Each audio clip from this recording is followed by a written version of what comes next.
Narcissus یونان کی ایک دیومالائی کہانی کا مرکزی کردار ہے۔ اپنے ارد گرد سے بے نیاز اور اپنی تعریف میں مگن، اس کے چاروں طرف لوگ تھے جو ہمہ وقت اس کی مدح کرتے، اس کے قصیدے پڑھتے اور اسے مافوق البشر سمجھتے۔ اپنی تعریف سن سن کر وہ ایسا خود پسند ہوا کہ ایک دن پانی میں اپنا عکس دیکھ کر خود پر عاشق ہو گیا۔ دن رات خود کو دیکھتا رہتا، پانی کو چھوتا نہیں تھا کہ کہیں اس کا عکس بکھر نہ جائے۔ ایک دن اسی طرح بھوک پیاس سے مر گیا۔ مرنے کے بعد دیوتاؤں نے اسے نرگس کا پھول بنا دیا۔ نفسیات دان اسی سبب سے خود پسندی کے عارضے کو نرگسیت کہتے ہیں۔ نرگسیت فرد کو برباد کر دیتی ہے۔ اگر نرگسیت زدہ آدمی لیڈر بن جائے تو سماج کو برباد کر دیتا ہے۔ ذہنی مریضوں کا ایک گروہ اس کے پیچھے چل پڑتا ہے جو ہر لمحہ اس کی خود پسندی کو ہوا دیتا ہے۔ اسی سے کلٹ وجود میں آتے ہیں جو ایک گروہ کی شعوری موت کا اعلان ہوتا ہے۔ نفسیات کے ماہرین نے اس کا تجزیہ کیا ہے کہ ایک خود پسند لیڈر کیسے پوری اجتماعیت کو لے ڈوبتا ہے۔ اس لیے لازم ہے کہ ہم متنبہ رہیں، کہیں ہم بھی کسی نرگسیت زدہ قیادت کی خود پسندی کا ایندھن نہ بن جائیں۔ جنوری 2009 میں مبارک حیدر صاحب کی کتاب تہذیبی نرگسیت شائع ہوئی۔ اس میں انہوں نے ایک باب باندھا ہے، نرگسیت کا مرض۔ چند صفحات میں انہوں نے ماہرین نفسیات کی تحقیق کا خلاصہ بیان کر دیا ہے۔ اس میں وہ ڈاکٹر ڈیوڈ تھامس کے حوالے سے بتاتے ہیں کہ نرگسیت کے مریض کی پہچان آسان نہیں۔ یہ ہر لمحہ اداکاری کے ذریعے اپنی انا کی حفاظت کرتا ہے اور دنیا کے سامنے ایک جعلی تشخص بنائے رکھتا ہے۔ چنانچہ نرگسیت کے مریض دھوکہ دہی کے استاد بن جاتے ہیں۔ ان کو پہچاننا اس لیے از حد ضروری ہے کیونکہ یہ اپنے منفی رویوں سے تنظیم کی کارکردگی خراب کرتے ہیں۔ مبارک حیدر صاحب نے اس مرض کی کچھ علامات بیان کی ہیں جو ماہرین نفسیات کی تحقیق کا حاصل ہیں۔ میں یہ علامات انہی کی کتاب سے نقل کر رہا ہوں۔ نرگسی شخص کے لیے یہ ممکن نہیں ہوتا کہ وہ اجتماعی ضروریات کو اپنی ضروریات پر اولویت دے۔ وہ دوسروں کے لیے ہمدردی سے خالی ہوتا ہے۔ مثلا جب آپ کی خیریت پوچھتا ہے تو یہ ایک عادت اور حسن اخلاق کا مظاہرہ ہوتا ہے۔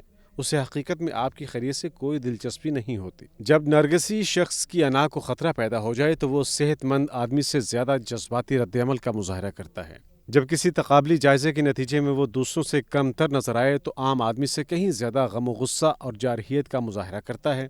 اس کے مزاج کے اتار چڑھاؤ کا تعلق اسی بات سے ہوتا ہے کہ سماجی تقابل میں اسے اپنے بارے میں کیا خبر آئی ہے۔ تعریف ہوئی تو اتراتا ہے اور اگر کم تر قرار دیا گیا تو آپ پہ سے باہر ہوتا ہے یا پھر احساس مظلومیت کا شکار ہو جاتا ہے۔ نرگسی شخص اپنی ناکامی کو اپنی ذات سے باہر نکال دیتا ہے، یعنی دوسروں پر ڈال دیتا ہے۔ ایسے شخص میں اپنی ناکامی کو شرمناک بنا کر اپنی نفسیات میں مستقل گوند لینے کا رجحان ہوتا ہے۔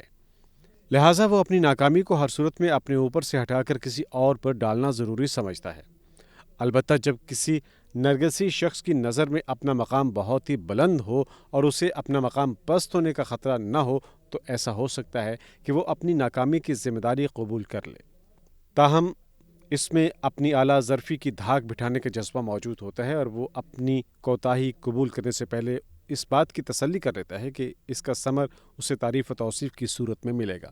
تکبر، خود نمائی، فخر اور فنکارانہ مطلب براری نرگسی شخص کی صفات ہیں جن کا مظاہرہ وہ کھلے بندوں اور کبھی نفاست سے کرتا ہے۔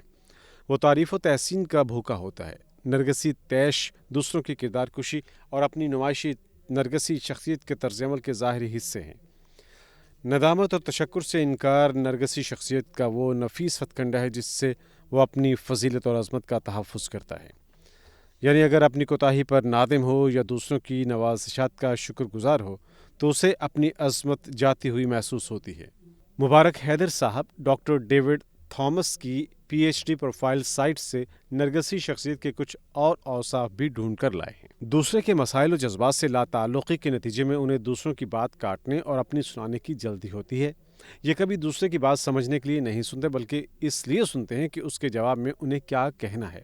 لہٰذا ان کے سیکھنے کا عمل محدود اور ان کا علم انا سے رنگا ہوتا ہے۔ ان کے خیال میں قواعد کی پابندی ان پر لازم نہیں ہوتی۔ اگر انہیں یقین ہو کہ پکڑے نہیں جائیں گے تو دھوکہ دہی سے نہیں چوکتے۔ جب موضوع گفتگو یہ خود ہوں تو دیر تک سنتے ہیں اور کبھی روکتے نہیں، تھکتے نہیں۔ لیکن اگر گفتگو کا موضوع کوئی دوسرا ہو یا ایسا مسئلہ زیر بحث ہو جس میں ان کی ذات کا ذکر نہیں آتا تو یہ دوران گفتگو بے قرار یا لا تعلق ہو جاتے ہیں۔ نرگسی شخص کے ساتھ کام کرنے والوں پر ذہنی اور نفسیاتی دباؤ بڑھ جاتا ہے۔ یہ کتاب 2008 میں یا اس سے پہلے لکھی گئی ہے۔ یہ اس موضوع کا ایک علمی مطالعہ ہے۔ مبارک حیدر صاحب کے پیش نظر تو مسلم سماج کے زوال کے اسباب تھے۔ انسانی نفسیات کا یہ جائزہ برسوں کی تحقیق کا حاصل ہے۔ یہ ہمیں موقع دیتا ہے کہ ہم اپنی شخصیت کو پہچانیں اور ساتھ ان لوگوں کو بھی ہم جن کی محبت، عقیدت یا شخصی وجاہت کا شکار ہو کر ہوش و حواس سے بیگانہ ہو جاتے ہیں۔ انسانی نفسیات بہت پیچیدہ ہے، اس کو سمجھنا آسان نہیں۔ اس لیے قومی زندگی میں محفوظ طریقہ یہی ہے کہ لیڈر کا انتخاب عقلی بنیادوں پر کیا جائے۔ ہم اس حقیقت کے اعتراف کے ساتھ کسی سے وابستہ ہوں کہ وہ انسان ہے اور اس میں کمزوریاں ہیں۔ یہ ممکن ہے کہ کوئی کمزوری ایسی ہو جو اجتماعیت کے لیے تباہ کن ہو۔ نرگسیت بھی ایسا ہی ایک مرض ہے۔ تاریخ میں ایسا ہوا کہ اپنی محبت میں گرفتار شخص نے پوری قوم کے مستقبل بلکہ دنیا کے مستقبل کو داؤ پر لگا دیا۔ ہٹلر اس کی ایک مثال ہے۔ اس کا پھیلایا ہوا فساد آج تک سمیٹا نہیں جا سکا۔ اسرائیل کا وجود بھی اسی کے اعمال کا ایک نتیجہ ہے۔ شخصی زندگی میں بھی ہمیں متنبہ رہنا چاہیے کہ کہیں اس مرض کا شکار نہ ہو جائیں۔ شخصی وقار کا خیال رکھنا اور نرگسیت دو مختلف رویے ہیں۔ ان میں فرق سمجھنے کی ضرورت ہوتی ہے۔ مشاہدہ یہ ہے کہ خود کو نیک سمجھنا نرگسیت ہی کی ایک خطرناک علامت ہے جس کا لوگوں کو کم شعور ہوتا ہے۔ ظلم تقوی میں مبتلا آدمی ہر وقت دوسروں کی عیب تلاش کرتا اور ان کے بیان میں لذت محسوس کرتا ہے۔ اس تذکرے میں وہ در پردہ اپنی نیکی ہی کا اظہار کر رہا ہوتا ہے۔